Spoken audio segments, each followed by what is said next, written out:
Good morning or good evening, everybody. I am Enrico Signoretti with GigaOm, and today we are here with a new webinar, a new option for hyperconvergence infrastructure, backup and recovery. So today with me, we have Alan Conboy of the Office of the CTO at Scale Computing and John McCarrick, Global Head of Partner Evangelism at Acronis. Hi guys, how are you? Hi, Enrico. Good to see you again. So maybe we can start with a very short introduction about you guys, and then I will do a little bit of housekeeping to explain our listeners how we are going to manage this webcast. All right, fair enough. So my name's Alan Conboy. As you can see on the screen, my title is the Office of the CTO here at Scale Computing. My job is to really listen to what our customers need and make sure that we're designing and building out solutions to meet those needs. John?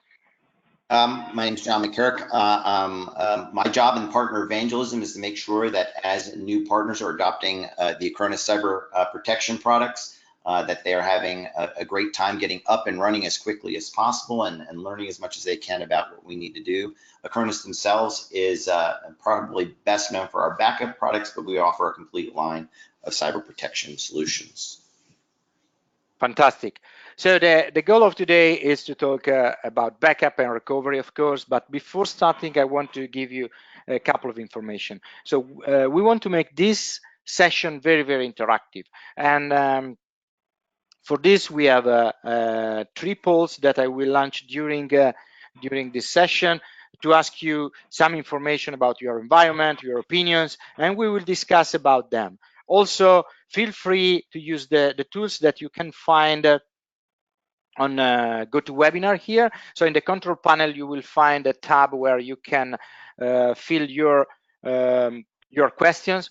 So, and at the end of the event, we will answer all the questions we can. If something happens that meaning we go short on time, we will make sure to answer in the following days.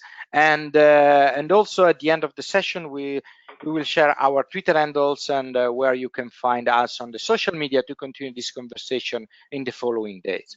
So without any further ado, let me start with the agenda. So in this hour, we will talk about the state of backup in 2019. So we will go through a little bit through the stack that is backup today, what you can do with different tools and so on. Then we will go a little bit in detail with backup and hyperconvergence. We will talk about processes and tools, what you can do with what and why and how. And we will also spend some time talking about new risks that are coming up everywhere. Okay, I'm talking about ransomware, if we want to give a name to that, for example, but there are many others. And also not only backup, but actually what you can really do with backup today. We will finish the session with a little bit of conversation about scale computing and Acronis to understand a little bit better what they do together, the terms of their partnership, and how you can benefit from it. So as I said, question and answer will be the last moment of the webinar. So let's start with a poll. So what is your worst nightmare when it comes to data protection? Okay. Files, user randomly deleting data and asking it back now. VMs, those apps and data migration we still do on Fridays at 5 p.m.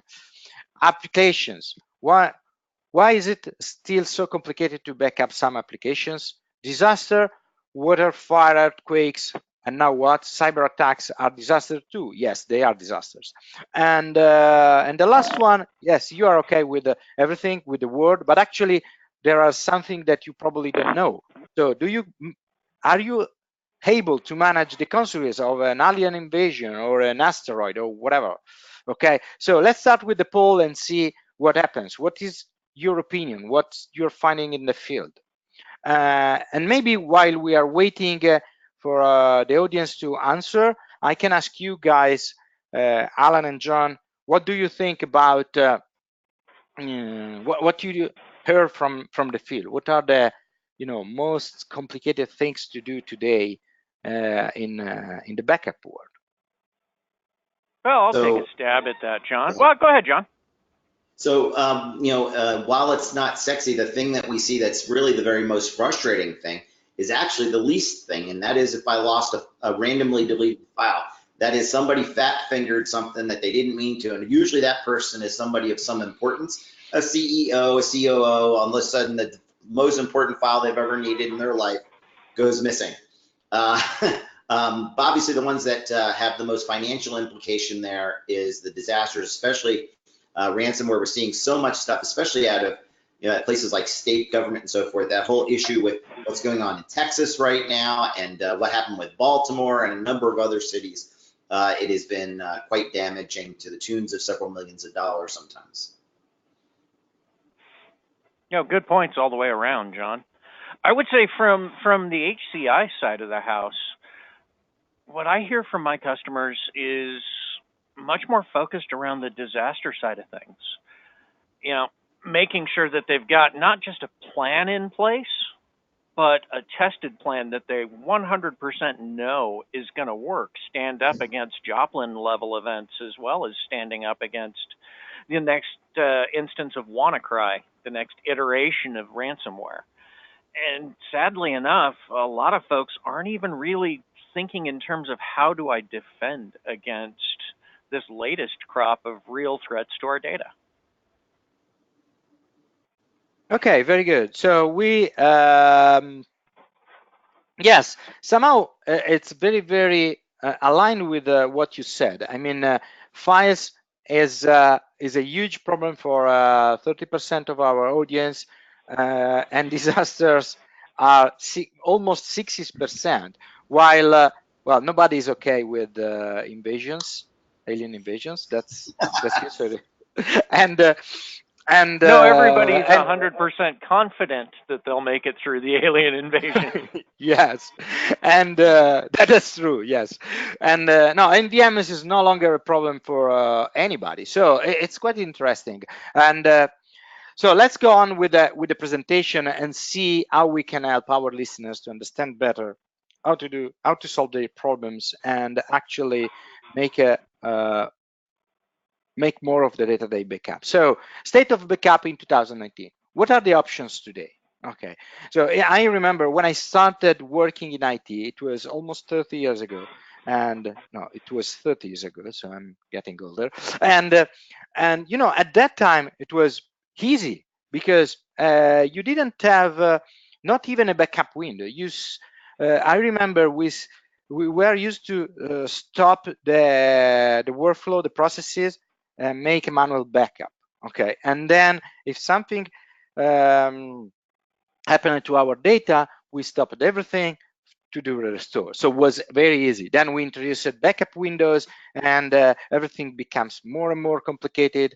The backup windows started to shrink more and more. Now we have continuous backup and other things like that. Okay, disaster recovery became much more relevant. The amount of data we are backupping now is incredible. So we have, backup is still today in 2018 something really big in your entire IT processing. That just that because the amount of data they create and the availability of this data is now critical for everybody, is mission critical. So let's start with talk about the complexity of backup. And some of the complexity, some solutions are very, very easy. I mean, you can have snapshot of single files today. Okay, file system allow to do that, and probably your hyperconverged solution can do something to help on this as well. And then you have the backup of virtual machine. As we said, this is very easy. There are several tools, and this is now often integrated with the hyperconvergent system. So you can get a snapshot of the VM,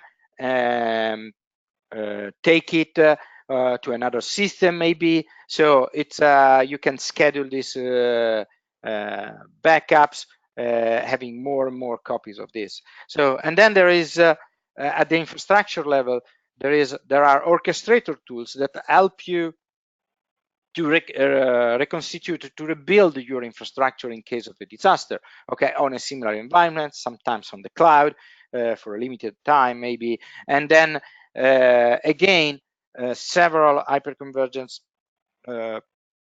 vendors allows to do that. It's included, or it's an option of their platform. What is missing here is still the backup software that is needed to backup applications. Okay, many applications still today need an agent to be sure that you have a consistent state, or to be sure that you can recover, if necessary, only part of the data that you lost. Okay, I don't know, guys, your opinion here, but maybe you can chime in and tell me if you see a similar pattern. Okay. I do see similar patterns. You know, let's face it, at the end of the day, any of the HCI vendors out there tend to offer what I like to think of as, you know, basic DR tools, snapshots, site-to-site replication, that sort of thing. But there's absolutely something missing with what's just built in. What's built in really is DR, not backup, at least in my opinion. Yeah, and even when it comes to backup, you know, we've talked about backup for applications, and it's true that you do need to quiesce the databases and make sure you get a clean backup, and that you can come back to a specific point in time, especially in the case of having, you know, a ransomware attack. You need to go back to a specific point in time before the ransomware attack occurred and so forth. But even for virtual machines, even for individual file backups, there's room in there where we say, okay, yes, HCI can make present copies in your current architecture, but what about having a long-term storage for some of these things elsewhere? And so backup can really play a role even there. Yeah, you know, John, that's a good point.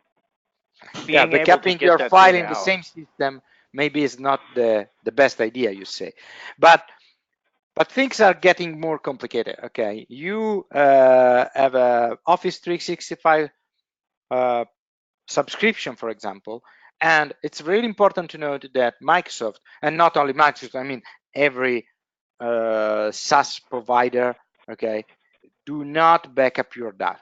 Okay, they protect their infrastructure, meaning that they give you your data back in case they have a problem. Okay, but if you delete something that is lost, if you don't have a backup tool. Okay, and usually this backup is made with cloud backup tools on the cloud, so in a different repository.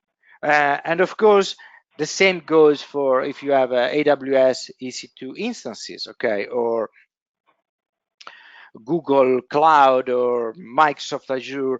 So these virtual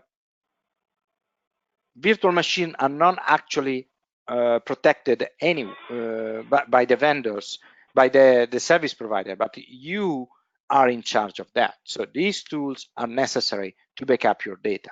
And I don't know, this is another tool. This is another thing that you have to put in motion when you start to use these systems heavily, okay? And it doesn't stop here. I mean, things get a little bit more complicated if you want to search your data. Okay, what happens if you want to know where is that file, or all the files that have some characteristics? Okay, if you are using different tools and you spread data in different environments, that becomes complicated. And then if you want to know more about what is happening with your data, so starting to think about data management, okay, not only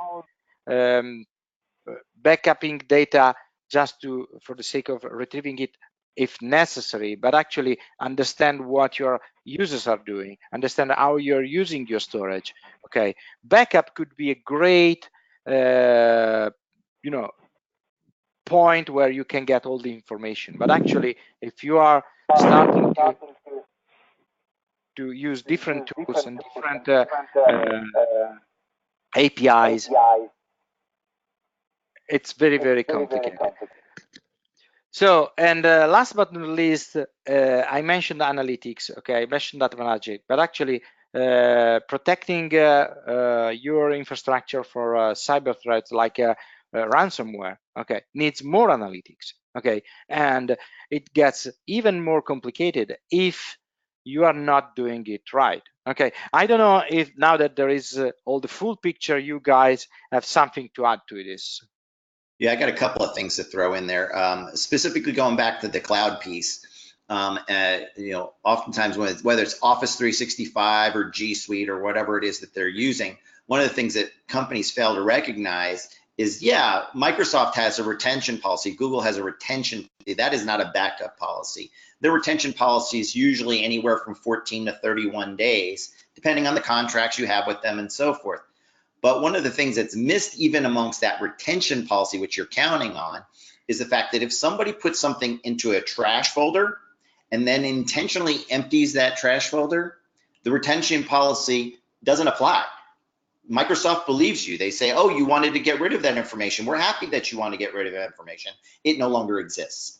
It is only by having an off-site copy off of the cloud service that will ensure that you will always have your control, your timeline, your retention policies around that data. And then the other thing I would throw in is the cyber threats there at the top. A lot of the vendors out there will talk in terms of helping you recover from a ransomware attack after it's occurred. We'll talk in a little bit, but we think that it's important that you be proactive, that you do things that cause you never to have the ransomware attack in the first place, and to cause you to never have that damage, never have that downtime. And so we think that's an important part of it. Yep. Let's go on with the presentation. And so we're talking about different solutions to do this and what could possibly go wrong in doing this. So let's think about your hyper-converged infrastructure, okay? And as Alan mentioned, so one of the problems with HCI is that this is primary storage for you, okay? And you are making copies, a snapshot, sometimes clones of your virtual machines in the same storage, okay? First of all, there is a problem of cost. I mean, not only that you are not moving your data away from the platform that you are using for production, but also the fact that probably this is an hybrid on all-flash system, which is very expensive compared to a traditional backup repository. Okay, then you have the backup software. Okay, that if it's not integrated with your hyperconverged platform, it's maybe uses the right dollar per gigabyte secondary platform, okay, but actually it's a different platform, so it's a different repository. They work totally in a totally different way. And again, if you choose a third tool, which is the cloud backup tool that backups your SaaS data, okay, this is totally incompatible with the rest of the repositories that you have. And of course, it uses different formats, it uses different way to schedule backup and so on. And the real problem comes after, okay? How do you perform any data management on this? Okay, the easiest way would be to make a copy of everything in a third system to do data management, but actually it becomes impossible because it's very, very expensive.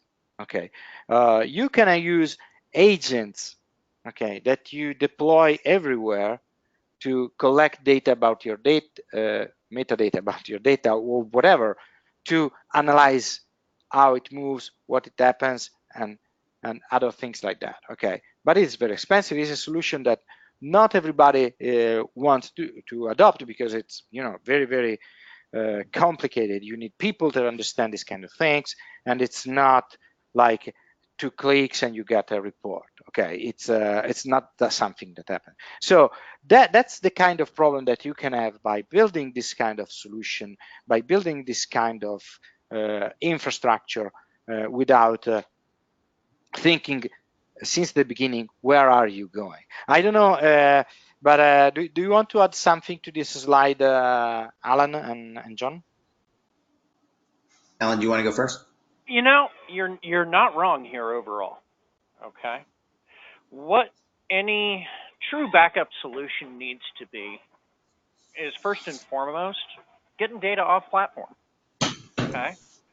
If you're keeping everything inside those premium tiers of storage that are built into the HCI platform, regardless of locality, this side or that, you're not being efficient and you're not honoring the first rule of backup, which is get your data onto something else, something that makes cost sense, something that allows for archiving data for the long haul, something that allows you to leverage other storage platforms available to you.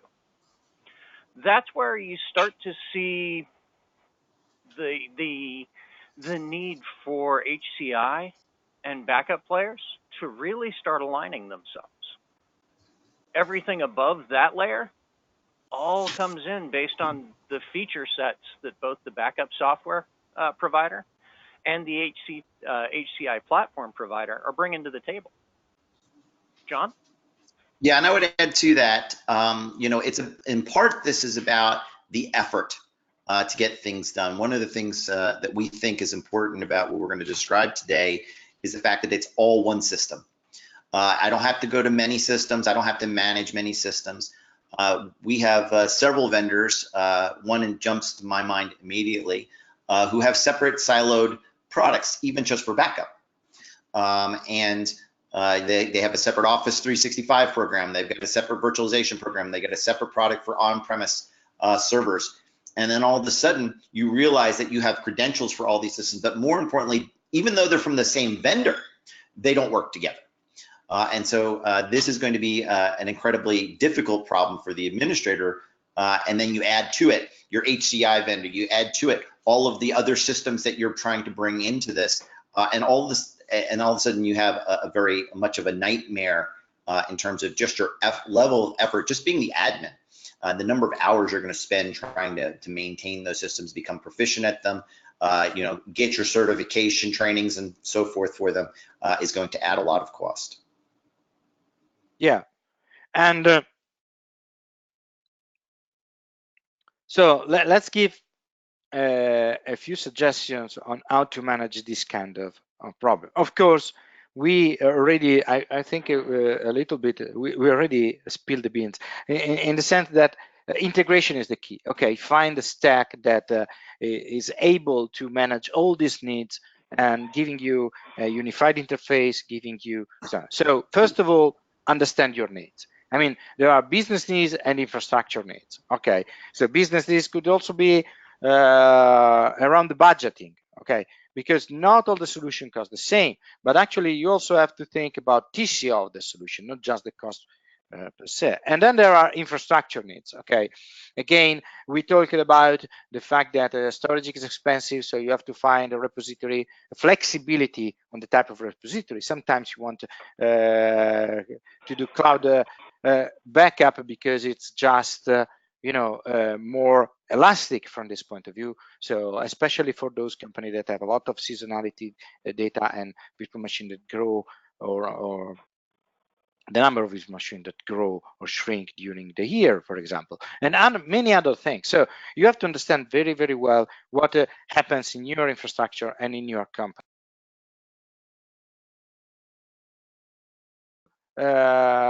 Think a couple of things. One is you have to find a solution for today. So what covers all that you have to do today? This is very important because if you start saying, look, okay, I can do 90% with this plus 10% with another solution, you fall in a very bad situation because you know you already have as we said, 2 credentials, two software to manage, and it's just the beginning of a huge amount of silos in the long term.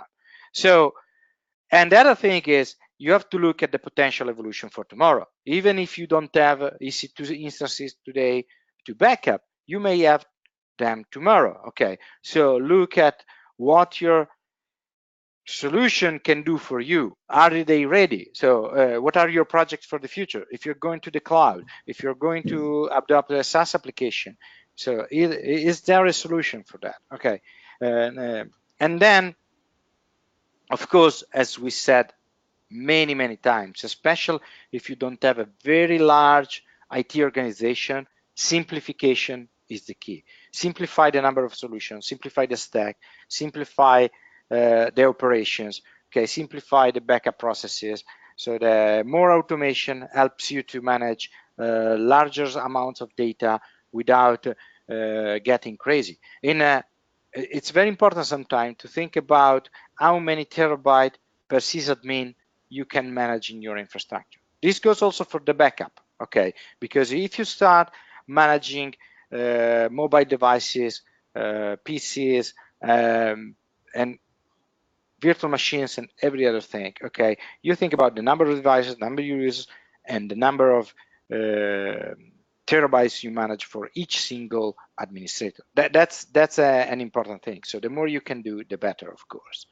And again, integration and consolidation will make life easier. I mean, I was a sysadmin, and even before I was a developer. Okay, I'm a lazy guy. I mean, I worked all my life to find a way to find workarounds to work less. Okay, to optimize stuff to work less.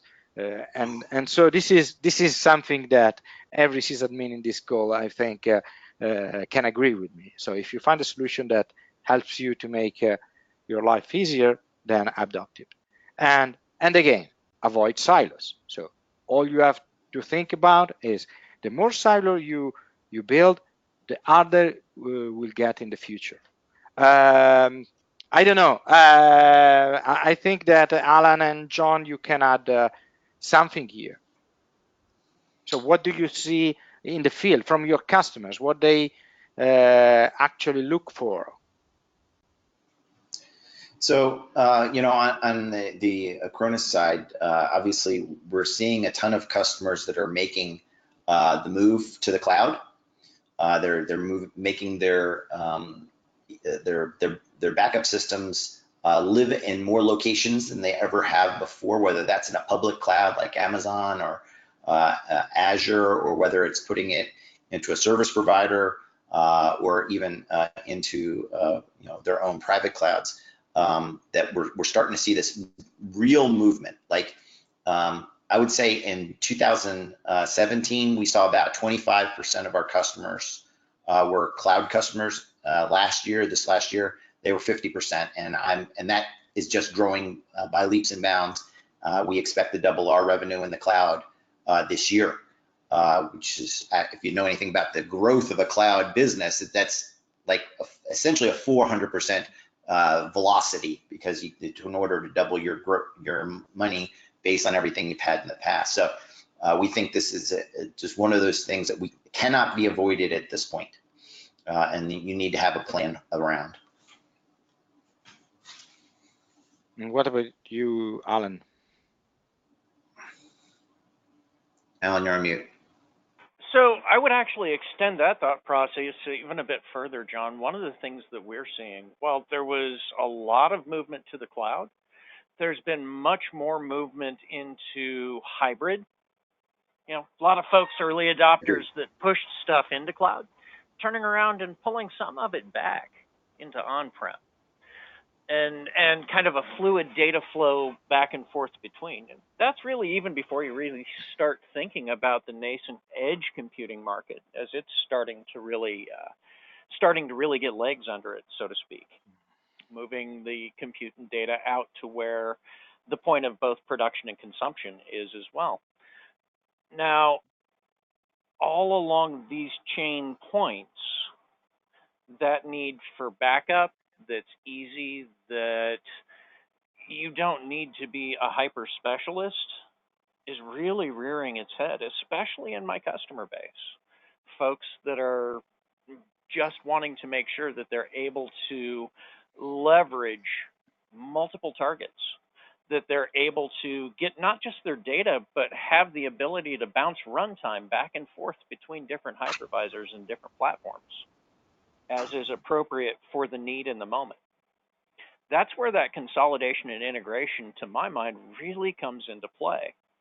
The ability to put what you need, where you need, when you need, and simultaneously protect not only against yesterday's threats, you know, the guy with the backhoe, the silent data corruption, the various physical events, but also the current generation of cyber threats as well.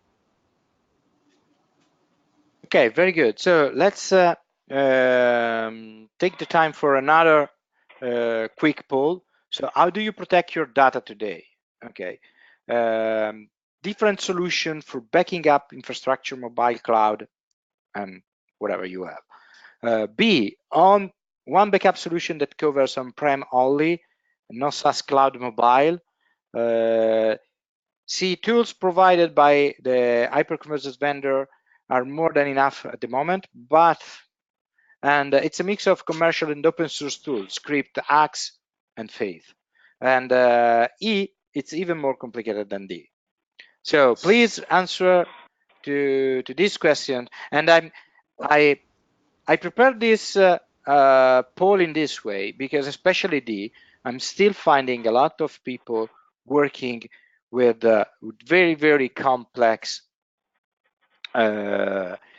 tools, and some of them they written by themselves. I mean, scripts that do weird stuff, and it works. I mean, it works for them, but they know every single line of their code, and there are one or two person in all the organization able to manage these backup processes. Okay, if one of them gets sick or is on holiday, everything becomes much more complicated, and it happens usually in a small, sometimes to medium-sized organization, but actually something that I saw multiple times. What's your in looking at all the spectrum of your customer, what do you see the most in the field? You know, Enrico, if you ask 50 of my customers what methodology do they use to back up, you will get 50 different answers in almost every case. Every site's got those weird things that make them unique. And I'd say probably the answer we're going to expect to see here is the last one. It's even more complicated than D. That they're just all over the place. And one of the things that we'd like to see for our customers to be able to reduce the noise of having to maintain all of those systems. One of the things we do during our trainings is actually talk about how do you actually document the plan and test it and so forth, because it is so critically important. It's undoubted that the day that your business has a natural disaster that knocks down the data center is also the same day that the IT administrator's house is also being knocked down, because they're living through the same disaster.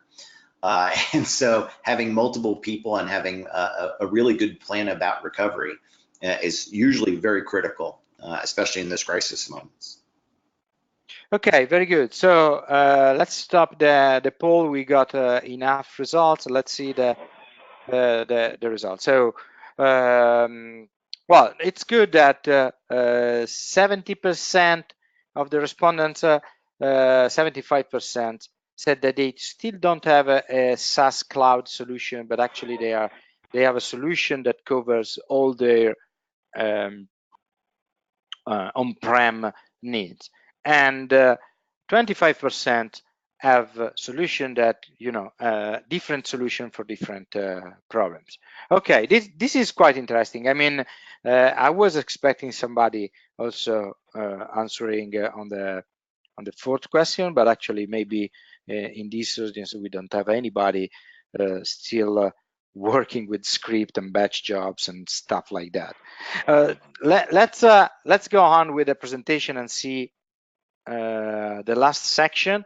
So there is more around backup. Why I insisted to consolidate data, and why I insisted to that much on looking at simplification of the backup stack, and finding maybe a single product to do everything. Because there are a couple of things that are really important about backup. So backup is a concentration point for all your data, or better, you should think about it. Okay, you can think about backup in two different ways. One is a liability, okay, and the other is an asset. And if you think about it, that you have to do backup because if somebody in your organization deletes a file and you need it back, okay, that's just a liability. But if you think that you can reuse this data, you can do more with the data, you can prevent some issues, okay, then everything changes. Think about compliance, for example. Okay, you collect all the data that are available in your company in a single repository, and then you can apply policies to understand if you are compliant or not. I always think about GDPR. GDPR is a European thing, and now in Europe is almost 8 p.m. So we don't have many European end users, but actually GDPR is a huge thing in the US, in Europe. You think it's not in the US yet, but actually many states are working on similar, very similar copycats of this regulation, and you will have the same problem. So you will have to check if you are compliant, if you're storing data of your customers that you shouldn't, if you are doing it right, if the right information are encrypted, and so on. Okay, what is the best tool to do this? Incredibly, it's backup. Okay, because the other option is that you crawl all over the places to find your data and to understand if it's correctly formatted or whatever. Okay, and another thing that it's very, very important, and I already mentioned it before, okay, advanced analytics. Okay, what your data can tell you. Okay, there are several things. You can understand user behaviors. You can understand if there is some sort of misuse of your data, if they are doing the right thing, if your user are using more data than they were supposed to do, and so on. It's very easy. Okay, especially now we are no longer talking about gigabyte, we are talking about terabytes, in some organization about petabytes. So it becomes very, very difficult to manage, to understand what is stored in your system. Okay, and again, okay, can I reuse my data? Okay, how can I find it? That's the first problem. Okay, by backupping everything with a single tool, you can index practically everything. Okay, so the indexing and search is the first thing you can do. You can build something that resembles Google-like engine. Okay, so you can search data across your organization. So if somebody else already built a document that is useful for you, you can use it. Okay, and you save a lot of money. And then there is all this machine learning AI discussion going on.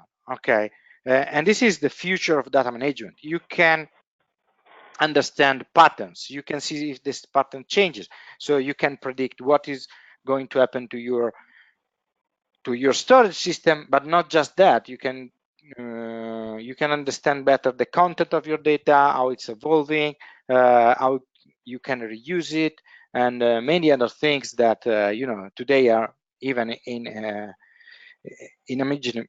Sorry, you can't even imagine about that. So by putting everything in a single basket, at the end, you have a solution that you create a big data lake that you can reuse for other things.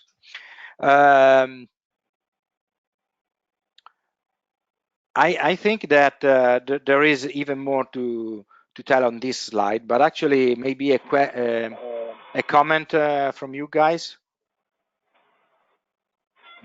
So one of the things that I see within all of this also has to do with the cyber threats and using machine learning to identify those cyber threats as they're occurring is becoming an increasingly important part of the overall cyber protection that we're going to have to put in place for these folks, especially on zero-day attacks and things that are novel, new, never seen before.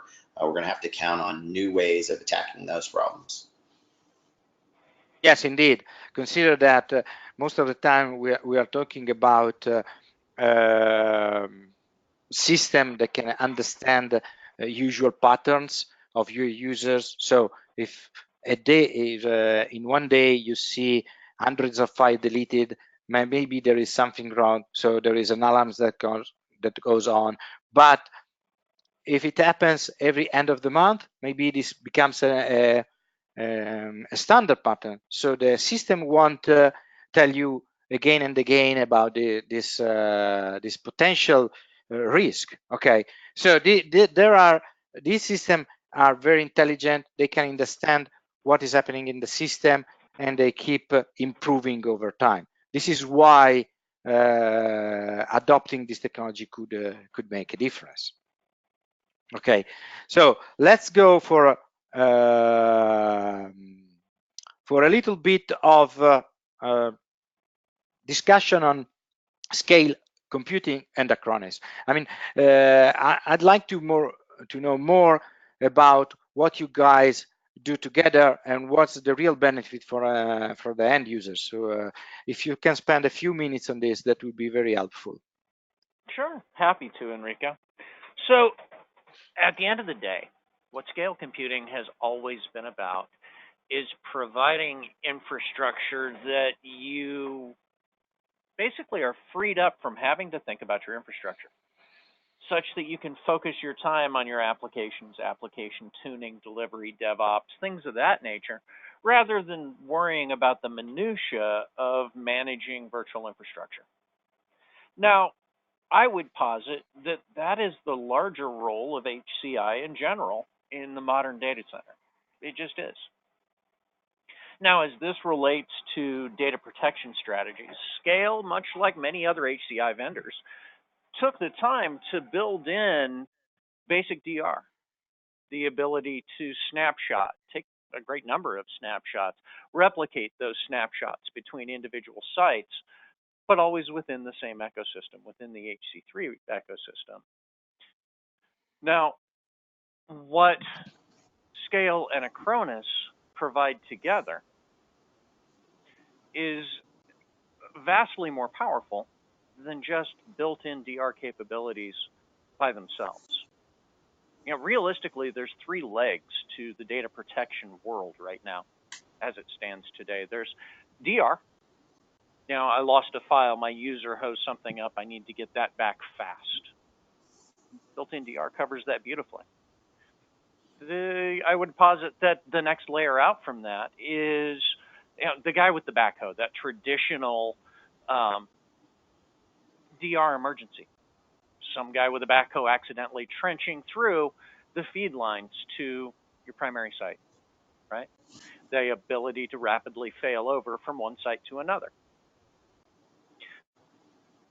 But backup by definition means getting data, like you mentioned earlier, Enrico, onto other tiers of storage, whether that's Azure, whether that's Glacier, whether that's, standard S3 buckets, whatever that may be, whether that's a SAN sitting at a different location, a tape library, being able to tier your data off platform by definition is the extension beyond DR. Now, in that backup layer, you also find the advanced integration stuff, the ability to natively handle Oracle RMAN, SQL integration or Exchange or Office 365 in any good, well-written backup package, all of those things exist in a single entity rather than piecemeal. Wrapping that layer around the built-in layer obviously extends that out. But today's world doesn't stop there. Not even in the slightest. Ask any of the 20-plus cities in Texas taken down in a single day by one guy and one of the now 25,000-plus instances of ransomware in the wild. Okay? That's where this whole discussion we've just had about cyber threats and cyber protection, that's the new stuff. That's stuff that didn't even really exist 4 or 5 years ago. So you ask me about Scale and Acronis. What the two do together is provide all three of those legs that any true data protection strategy absolutely has to have. John, did you have some thoughts you wanted to bring to the table on that as well? Yeah, I'd like to go a little bit deeper on how it is that Acronis with Scale can help prevent ransomware. There is a feature of the Acronis Backup product that is called active protection, and it's a little bit different than what you hear from other vendors. Notice that this is just a feature of the backup product. It is not a separate anti-malware, antivirus program. That's still part of your security mesh. Make sure you have many, many layers, right? But what we've added to this is a defense of last resort that is driven by artificial intelligence and machine learning that actually learns your systems. It's looking at a particular disk. It knows what's happening on that disk, what normally happens on that disk, and it's looking for aberrant behavior based on what's going on your disk. And when it sees a number of things that indicate ransomware, whether it's encryption, files being deleted, permissions moving, or files moving, permissions changing, all of those things are indications that we have ransomware going on. It actually stops the process that's causing that. It notifies the administrator, and it can even revert from cache those files that were going to be encrypted and bring them back in real time so that the end user doesn't even know that they've had a problem. And so this is critical. You know, most the backup vendors out there will say they will help you recover from a ransomware attack. What they mean is they will find a image that is from prior to having your event, and then it will help you restore it. What we're talking about is, hey, never have an event. Let's stop this before it happens. And this is just another feature of our backup product. And what's great is it's built right into Scale. So if you pull together this bundle with Scale, Acronis, and our active protection inside of it, you have one consistent interface to use, and it covers all of your various devices, whether you're using Office 365 or whether you're using iOS and Android devices, or whether you're just trying to protect those instances on the HCI. And so that gives you that complete solution. It verticalizes everything. You have one system to come to. It's the Scale and Acronis system. It's integrated. It's meshed up. We know where all the data is, and you can do it from all in one set of credentials. So you don't have to manage a bunch of different credentials. You get one set of credentials, and you're ready to rock and roll. Okay, fantastic. Oh, sorry, Alan, you wanted to... I would just extend that commentary just a tiny bit further, if I could, Enrico. The Acronis engineering teams and the Scale engineering teams actively in real time work hand in glove, with Acronis having the entire HC3 API stack available to their engineering staff, so that things like the traditional argument of agent-based versus agentless become irrelevant. Use which wherever it makes the most sense, all inclusive. Okay, fantastic. So let's do this very last poll. So what's your plan about data protection? I prefer to have different solution for different problems. I love backup silos. Okay, end-to-end solution for data protection and more. Could make my life easier. cost and compliance are making me nervous. It is time to rethink my strategy. Adding smart ransomware protection to my backup is mandatory. I think that this answer will get a lot of attention. So I am interested in exploring what I can do with an integrated backup strategy. So let's see what happens here. I mean, for me, the most common answer I get when I talk with end users is ransomware is for everybody now, and the other thing, maybe it's also because I'm very I'm trying to convince people to go on the end-to-end solution that do everything. So the other one is B for me. I don't know, especially at the beginning of the conversation with end users, what you find in the field again. So I'm very curious. We definitely are hearing lots of success stories with regard to defense against ransomware. It's obviously been a huge benefit to some customers. There's this particular customer in Mississauga, Ontario, a Honda dealership up there, who had a ransomware attack prior to us having this new technology. It's one of the reasons why we developed it. And then they had a ransomware attack again after they had the new features, and they said that the results were remarkable. The fact that, before it was, they had a 24-hour event that they had to scramble around for, and then they had a non-event that never really had any impact on the business. Same exact thing happened. So that was really a pretty remarkable result for them, and we hear stories like that all the time. Okay.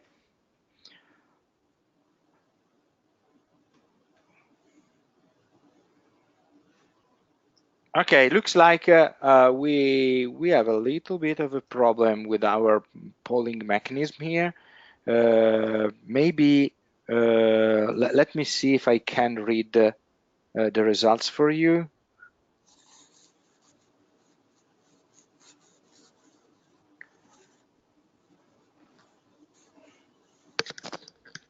So here we go.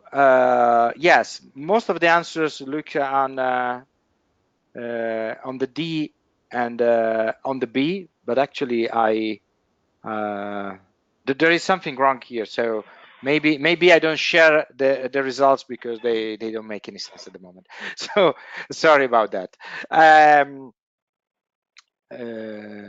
Let's go a little bit on the question and answer. We are very short on time, but I have a couple of questions online,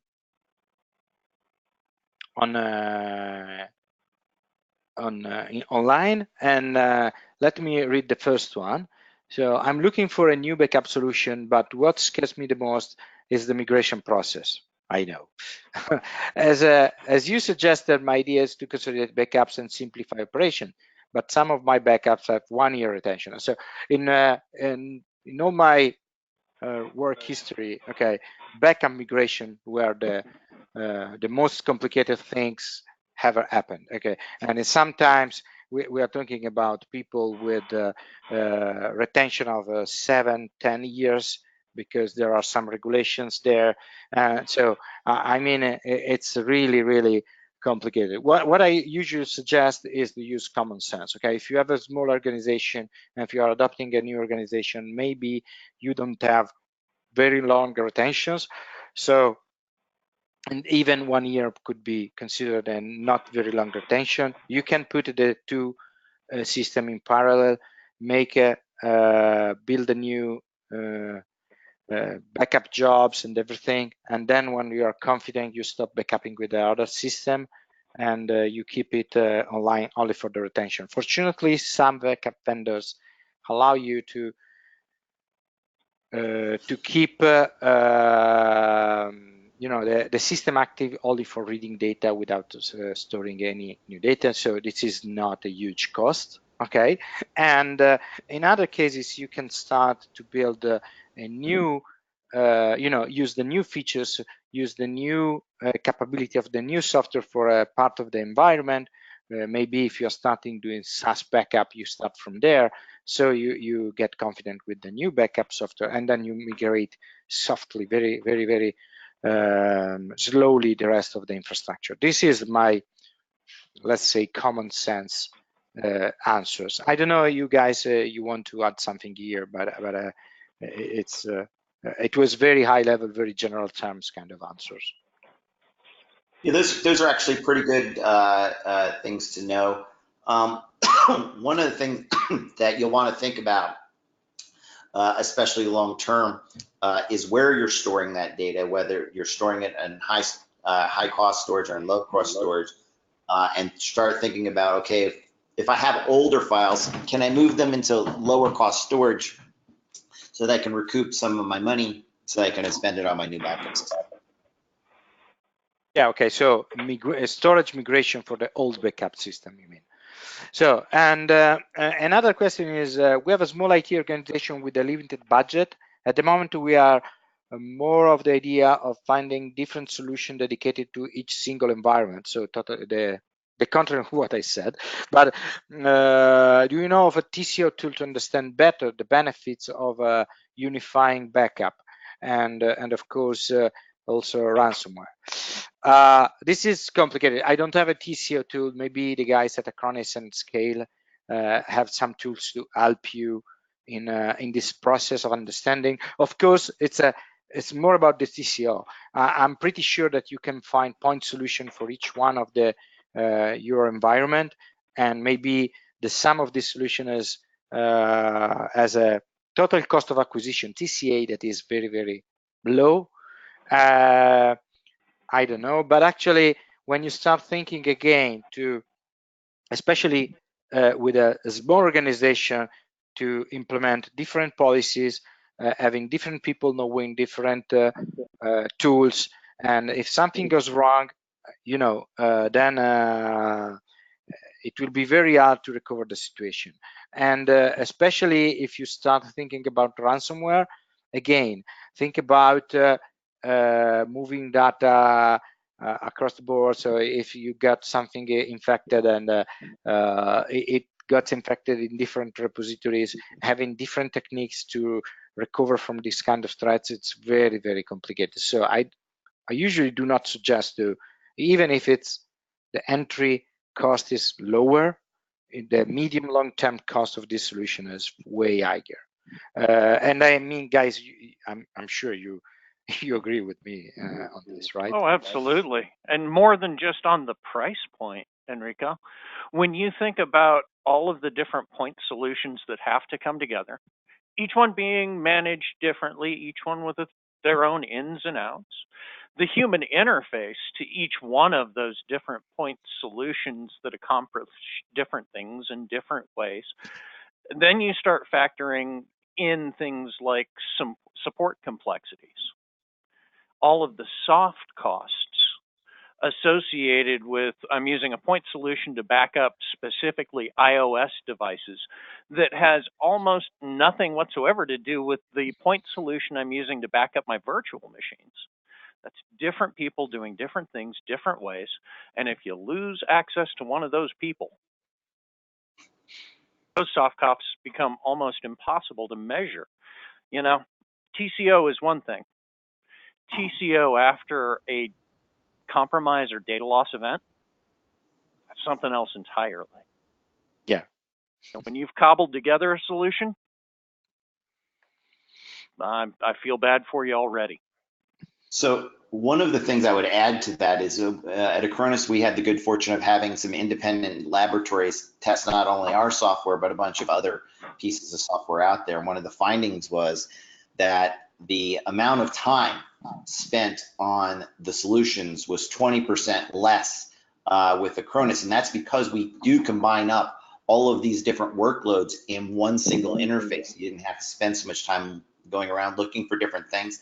And that's just the button pushing, let alone the amount of time it takes you to learn where everything is. When you're having a consistent paradigm with a consistent set of tools that all function and work and look and do the same, it makes it a lot easier to do these things. And it turns out that while storage is an expensive thing, and while software is an expensive thing, one of the most expensive things in any business relative to IT is the people that it takes to run it.